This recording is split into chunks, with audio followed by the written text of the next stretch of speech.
Nagbabalik po muli ang inyong lingkod at nagbabalita ng mga balitang dapat nating malaman dito sa ating bansa. Ito ang Balitang Pambansa. Atin ngang matutunghayan sa channel na ito kung ano ang nangyayari sa loob ng ating gobyerno at syempre tumutulong na rin sa ating mga mamamayan na malaman ang katotohanan dahil mayroon tayong karapatan na malaman ang tunay na nangyayari sa ating bansa. Ngunit bago natin panoorin ang balita, huwag niyo pong kakalimutan na mag-subscribe sa ating channel at pindutin ang notification bell para lagi kang maging updated sa ating mga bagong videos na ina-upload araw-araw. At sa ating mga solid viewers naman dyan ay maraming salamat naman po sa walang sawang pagsuporta. At syempre, huwag din pong kakalimutan mag-iwan ng like at i-share ang ating mga videos. At kung mayroon ka naman pang opinion, ang ating comment section ay bukas para sa inyong mga hinaing. Ito na nga mga kaibigan, ating panoorin ang buong video. Salamat po muli and God bless!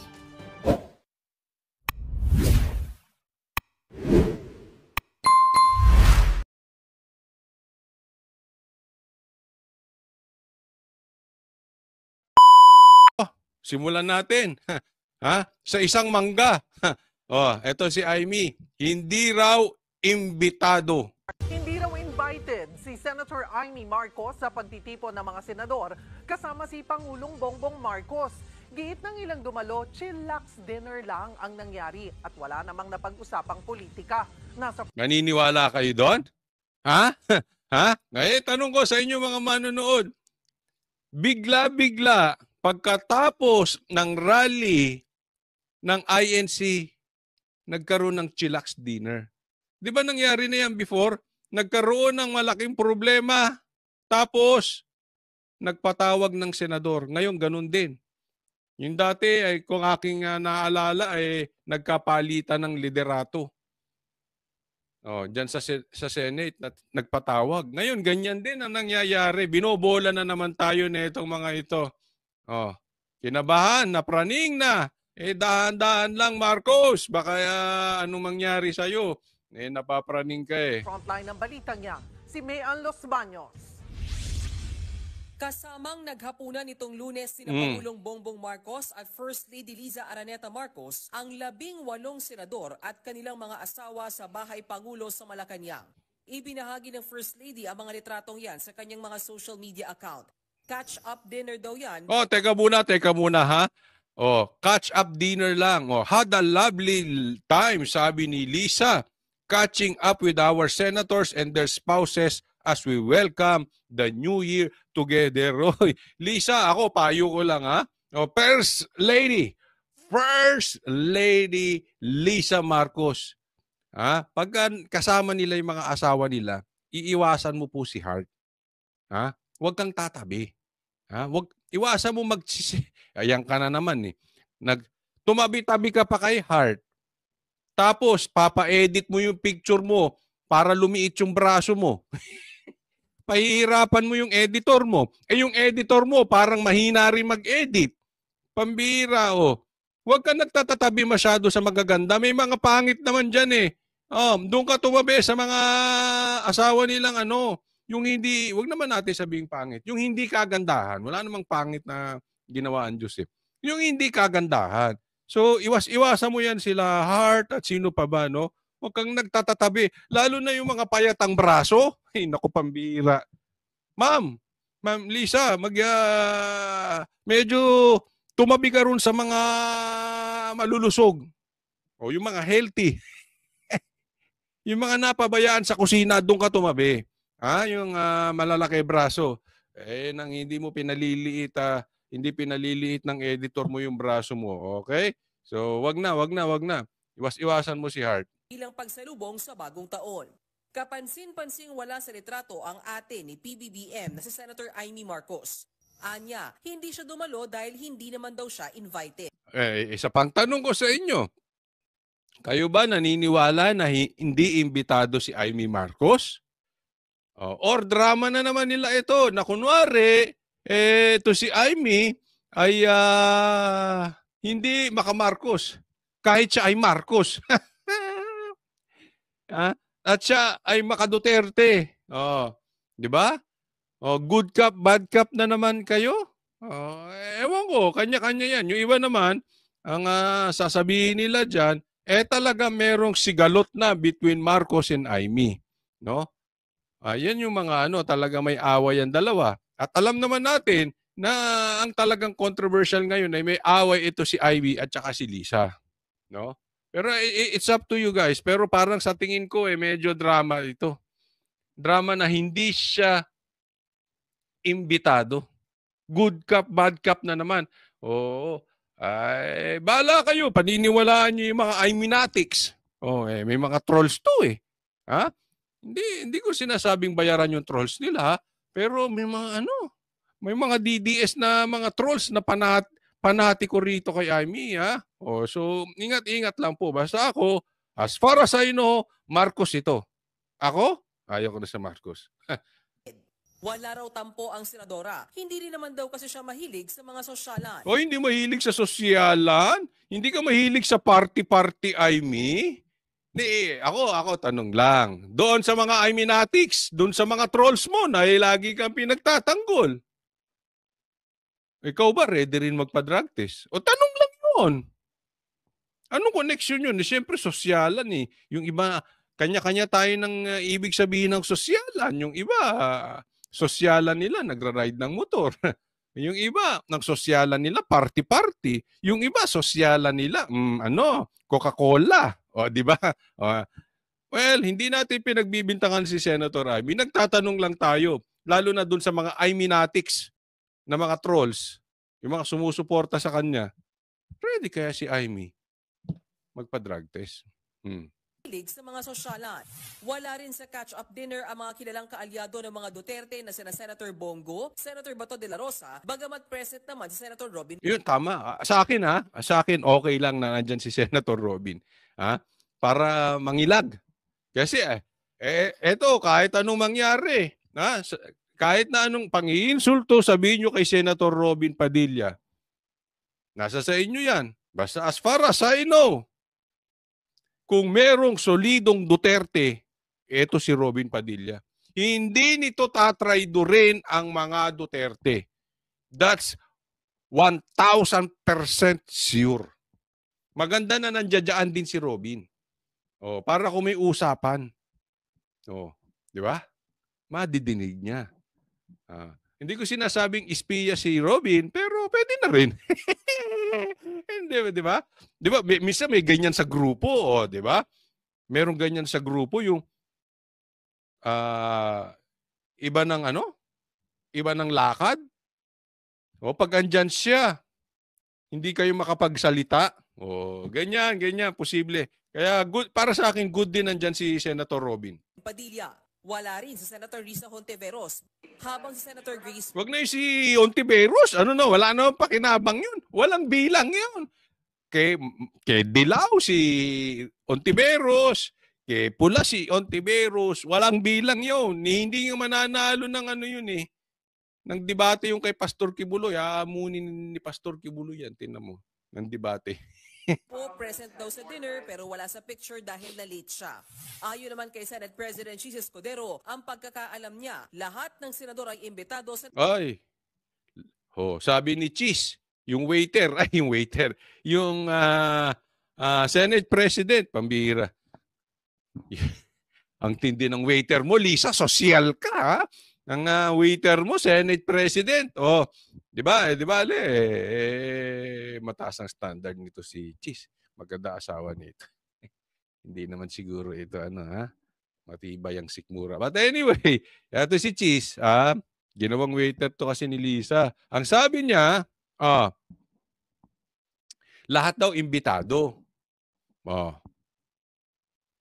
So anong ibig mo sabihin? Tinatawag mong sinungaling si Amy?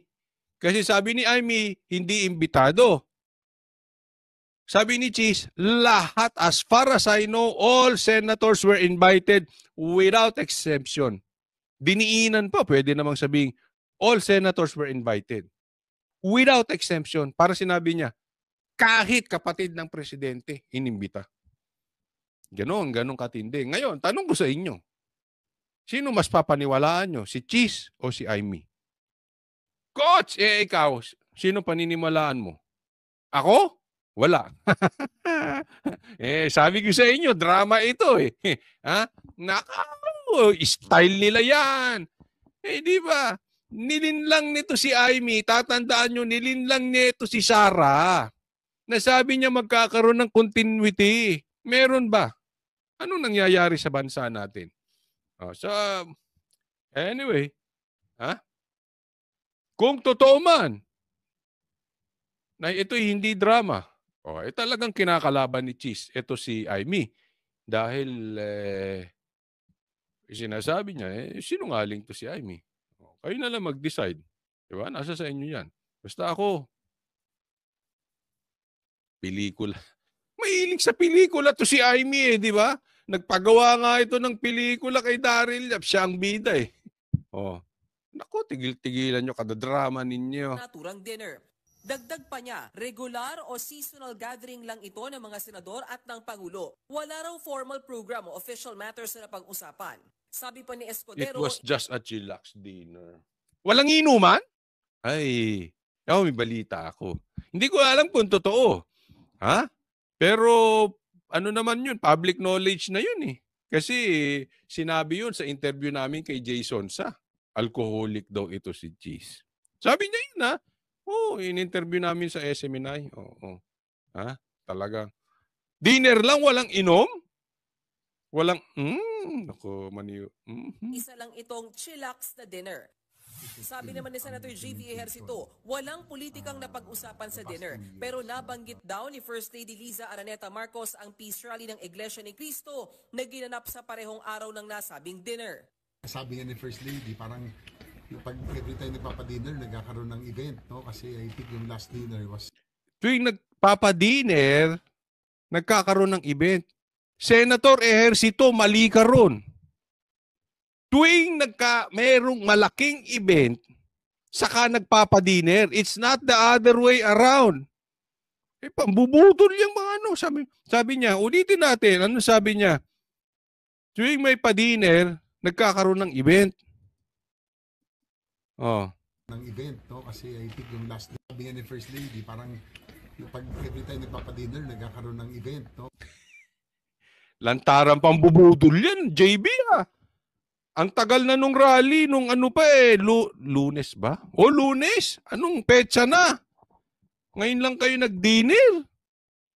Tuwing may anomalya, tuwing meron kayong kinakapraningan, may padiner. Hindi tuwing may padiner, nagkakaroon ng event. Sinungaling. Kasi I think yung last dinner was after the Senate change in leadership. Yung last. Tapos ngayon naman may kasabay nung INC rally. Hindi kasabay.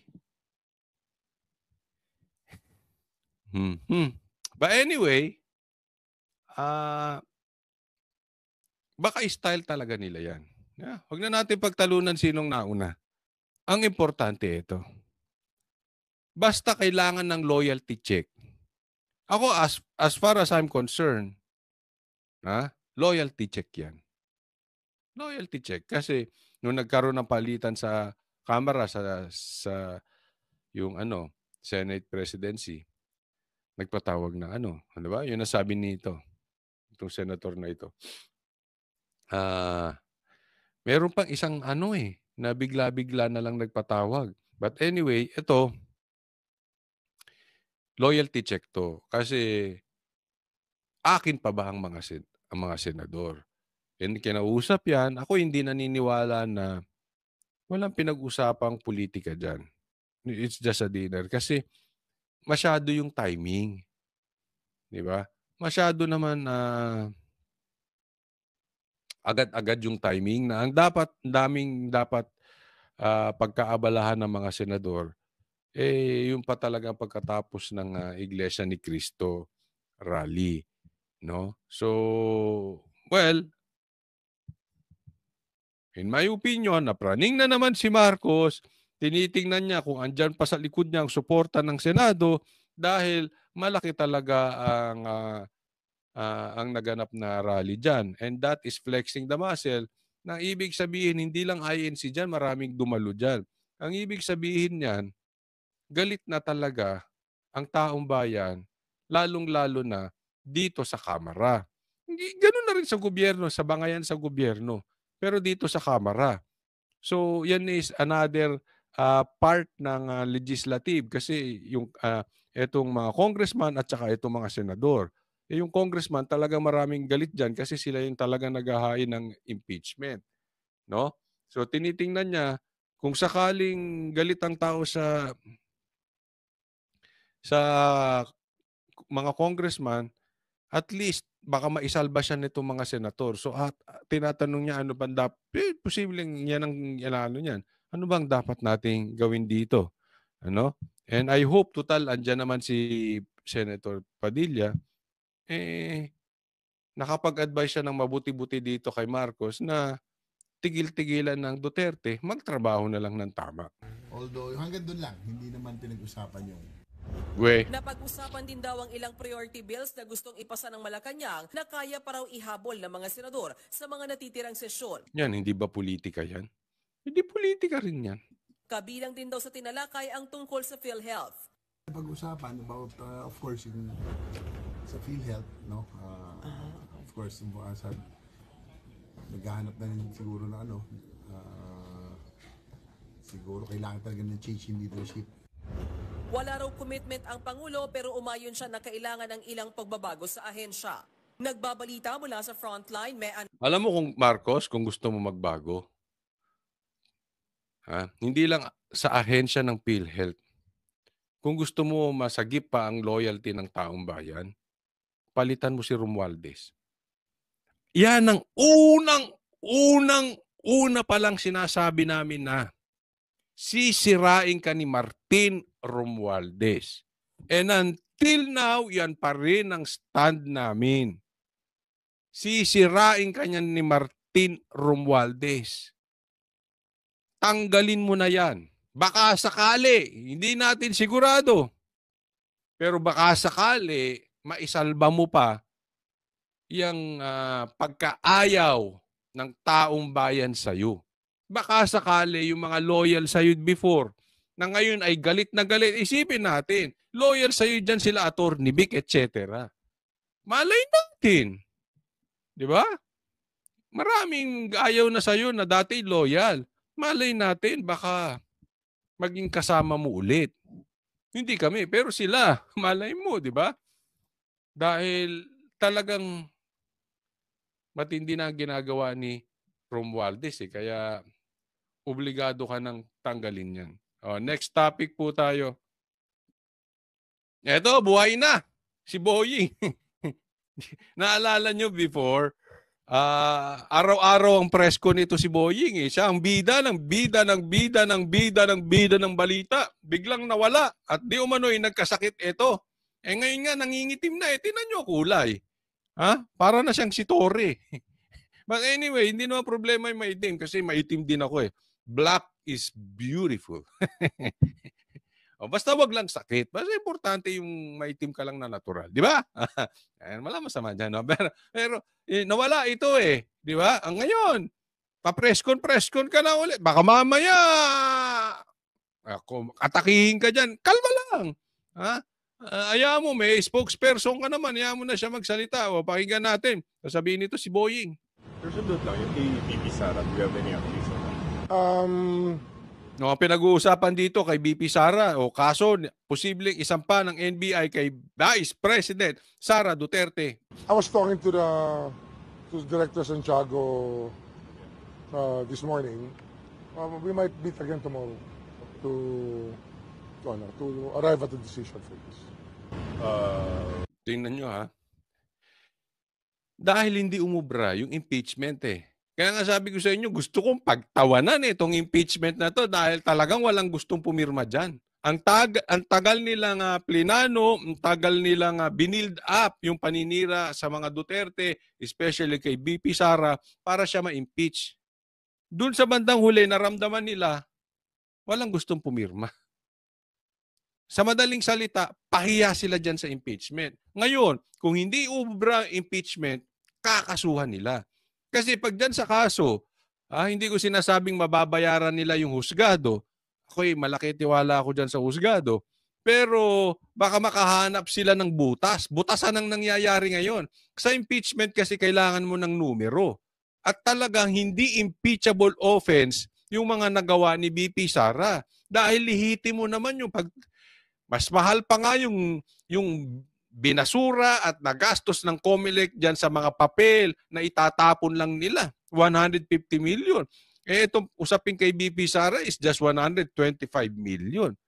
So hindi sila talaga lulusot dyan. Hindi talaga impeachable. So hahanapan nila ng butas. Baka dahil mahirap makausap ang mas marami at kailangan ng numero, ngayon ay dumidistansya na dahil mag-i-election, walang gustong pumirma sa impeachment. Eto ngayon, baka po pwede kaso. Eto susubukan nila ngayon. Yan ang style ng mga ito. Sa filing na yun, sir? I don't know. We will have to explore all possibilities. Can we see at this stage the NBI as a strong case? I cannot say anything because they have not. Meron bang strong case ang NBI? Wala siyang masabi. Wala rin. Ako sa tingin ko, walang strong case. Kasi kung ang demanda nila ay patungkol lang doon sa grave threat na sinasabi nila na dahil ay papatayin daw si Marcos, si Lisa at saka si Tamba, hindi po, mali yun. Kasi ang sabi niya, kung namatay ako, doon papatayin sila Marcos. So pag namatay si Sara at pinatay sila Marcos, doon kayo magdemanda. Sino pa i-demanda nyo? Patay na pare-parehas. Di ba? Pero yung ganyan, hindi yung grave threat. Kasi sabi niya, alam niya na ang papatay sa kanya itong sila Marcos. Ganun lang kasimple. So hindi rin to, wala silang strong case laban kay BP Sara. But sabi nga, karapatan nyo yan, keep on trying. Kung hindi ubra ang impeachment, subukan nyo yung kaso. Baka sakali. Pero hindi rin tatayo sa korte yan. Malabo yan. Presented to me yet. But we decided to speak about it tomorrow. So sa inciting to sedition lang, baka may reminder kayo sa publiko na... Sedition. Ito, isinasalang kung sino man to nagtatanong. Isinasalang kay Boying. Ay, Boying! Takutin mo itong mga nagpaparesign kay Marcos. Parang gano'n. Tingnan nyo yung tanong niya. Baka may reminder kayo sa publiko na baka naman matakot. Baka may reminder kayo sa publiko at baka naman matakot. So sa madaling salita, kausapin mo. Yan. Kausapin mo. Babalaan mo. Para matakot yung mga yan. Ganon. Hindi naman. Just ipsa loquitur. The thing speaks for itself. Yung language that calls for hatred and calls for overthrow of government. Hindi, wala po overthrow of the government ang sinasabi ng mga Pilipino. Sinasabi nila, dapat mag-resign na si Marcos kasi hindi niya mahawakan si Tamba. Di ba? Yun ang sinasabi ng mga Pilipino. Hindi ako, sila. Di ba? Bakit? Yung mga nagsasabing BP Sara resign as Vice President, masama din ba? Sedition din ba yun? Kasi sinasabi niya na i-overthrow ang government. Hindi, walang nagsasabing i-overthrow ang government. Bakit mo i-overthrow ang government? I-overthrow, pag-resignin si Marcos. Dahil kung pwede ang impeachment kay BP Sara, pwede nating pag-resignin si Marcos as impeachment din. Huwag niyo sabihin legal kay BP Sara, kay Marcos, hindi. Double standard kayo niyan. Plastic kayo. Kasi ako sa tingin ko, kung hindi magtatagumpay itong impeachment kay BP Sara, baka posible na balikan siya after election. Itong si Marcos, bakit? Kung makuha ng Kamara at Senado ang numero. At may isang magreklamo dyan ng impeachment kay Marcos dahil marami siyang impeachable offense. Yun ba to overthrow the government? Or legal, right, nasa batas na pwede mong pa-impeach ang presidente rin. Tama or tama-tama? Di ba? It's not an acceptable language to us because we are under the rule of law. And overthrowing is asking for the people to violate the law. And it's not... Hindi, walang sinasabing violate. Laging nasa batas. The right thing to do. Hindi tama yun eh. may pagkakalagyan ka pag ang tingin mo, pwede mong hikayatin ang tao na magalit kahit na walang dahilan. Oh, so ito ibig niya sabihin. May kalalagyan ka, so sa madaling salita, madidemanda ka or makukulong ka kung hinihikayat mo ang taong bayan na magalit sa gobyerno nang walang dahilan. Pambihira, Boying. Secretary Boying. Pambihira. Ano walang dahilan? Ang liit-liit na bagay, 125 million pinag-aaksayahan ng panahon ng Kamara. Maliit na bagay. Confidential funds yun. May confidential funds din naman si Marcos. Ang daming may ahensya na may confidential funds. Hindi maliit na bagay yun. Hindi ito ay naghihikayat ng galit na sa maling paraan. Hindi po. Ang tawag po ron, Boying, alam nyo kung ano? Secretary? Freedom of speech. It's the right of the people to assemble. The right to assembly. Boying. Yung rally, nasa batas yan. Nasa Bill of Rights yan. Abogado ka. Abogado nga ba ito? Di ba? So, wag ganon. Ha? Nasa batas po lahat yung ginagawa ng Iglesia ni Cristo at yung mga reklamo ng taong bayan. Dito sa gobyerno, hindi ito paghihikayat na magkaroon ng galit. Ito'y paghihikayat na ilabas ang sama ng loob. Yan yung sinabi ni BP Sara. May karapatan kayo to peaceful assembly. Yan po sinabi niya.